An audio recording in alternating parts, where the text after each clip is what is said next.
نحمدہ ونصلی علی رسولہ الکریم اما بعد فاعوذ باللہ من الشیطان الرجیم بسم اللہ الرحمن الرحیم۔ آج ایک ایسا عمل آپ کو دینا ہے جس کی برکت سے اگر آپ کے رزق میں تنگی ہے، آپ کا گھر اپنا ذاتی نہیں ہے، رینٹ پر ہے، اور آپ ابھی تک اللہ تعالیٰ کا گھر اور اللہ کے حبیب کا روضہ آپ نہیں دیکھ کے آئے، تو انشاءاللہ اس عمل کی برکت سے اللہ تعالیٰ آپ کو حرم بھی لے جائیں گے اور روضہ رسول میں بھی لے جائیں گے۔ آپ نے یہ جو وظیفہ کرنا ہے، اس وظیفے کو آپ نے سمجھ کر کرنا ہے۔ اگر آپ اس کو ویسے ہی پڑھتے رہیں گے تو پھر آپ کا کام نہیں ہوگا۔ آپ نے اس وظیفے کو سمجھ کر پڑھنا ہے۔ وظیفہ یہ ہے، آپ نے جب وضو کرنا ہے تو وضو کے درمیان میں آپ نے اس وظیفے کو پڑھنا ہے۔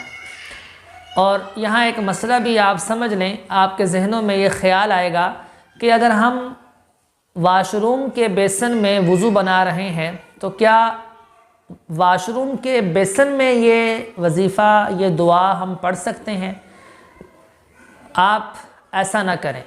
واش روم کے بیسن میں اگر آپ وضو کر رہے ہیں، پھر جب آپ وضو سے فارغ ہو کر باہر آ جائیں، پھر آپ باہر آ کر اس وظیفے کو کر لیں۔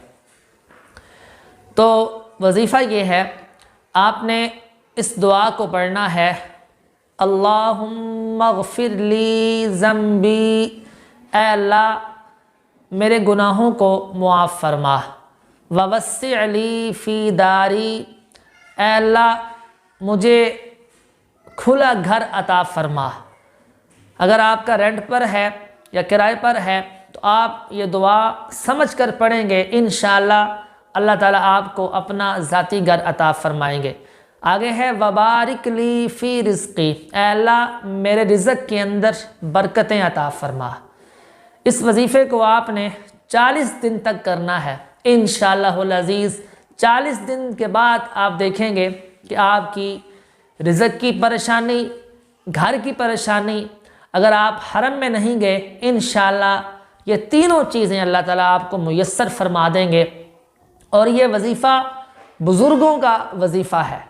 ہمارے اسلاف میں سے ایک بزرگ ہیں جن کا نام حضرت مولانا عبداللہ درخواستی رحمۃ اللہ علیہ، ان کا یہ بتایا ہوا وظیفہ ہے، اور ہمارے کئی لوگوں نے اس وظیفے پر عمل کیا۔